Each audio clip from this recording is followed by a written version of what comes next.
जब 2017 में हम लोग आए थे, 1.5 लाख पुलिस कर्मियों की भर्ती यहां खाली थी, जगह खाली थी। अनुमान करिए जिस राज्य में 1.5 लाख पुलिस कार्मिक को पद खाली हों, क्या हालत होते रहे होंगे उस राज्य के। और खाली इसलिए थे क्योंकि माननीय न्यायालय को, माननीय उच्चतम न्यायालय को और माननीय उच्च न्यायालय को तत्कालीन प्रदेश सरकार पर विश्वास नहीं था कि पारदर्शी भर्ती की प्रक्रिया संपन्न कर पाएंगे।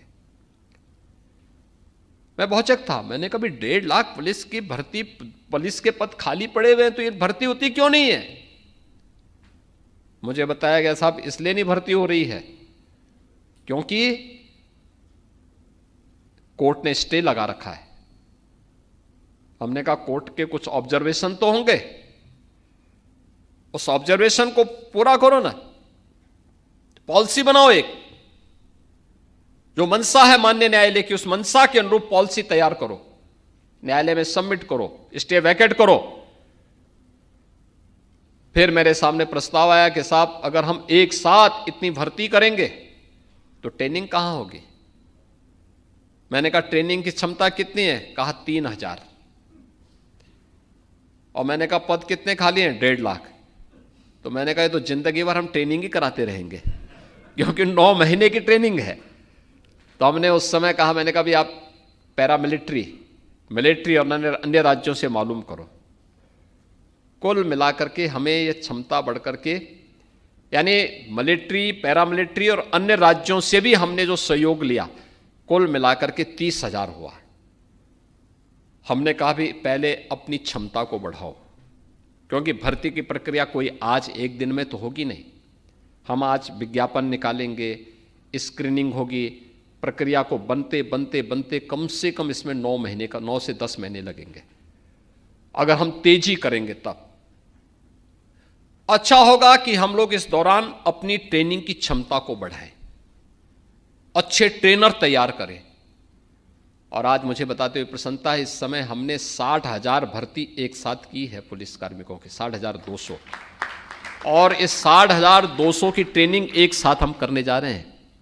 3,000 से बढ़ा करके 60,000 पुलिस कार्मिकों की एक साथ ट्रेनिंग हो, आज ये क्षमता अकेले उत्तर प्रदेश में है। उत्तर प्रदेश आज इसको करने जा रहा है। भर्ती की प्रक्रिया किसी भी विभाग में पारदर्शी तरीके से संपन्न हुई। आप मुझे बताइए कि जो व्यक्ति पैसा दे करके भर्ती हो रहा होगा तो वहां जाकर के वो भजन थोड़े गाएगा।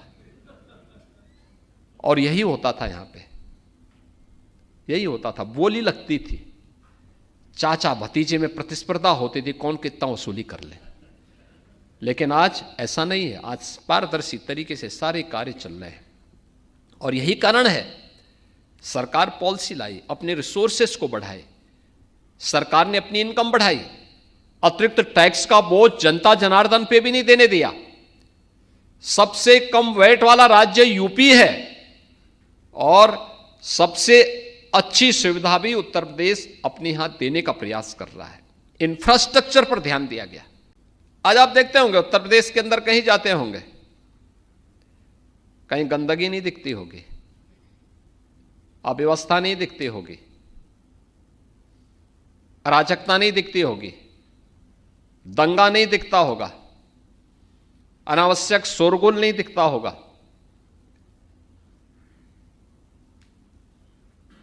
रूल ऑफ लॉ आपको उत्तर प्रदेश के अंदर अक्सरशः ये केवल भाषणों का विषय नहीं, जमीनी धरातल पर दिखता होगा। ये जमीनी धरातल की एक हकीकत है। कोई सोचता था अनावश्यक धर्मस्थलों से माइक की आवाजें बंद हो जाएं? हां, सबसे ज्यादा माइक थे यूपी में, हमने सभी उतार दिए हैं। आज यहां पे नहीं होती है।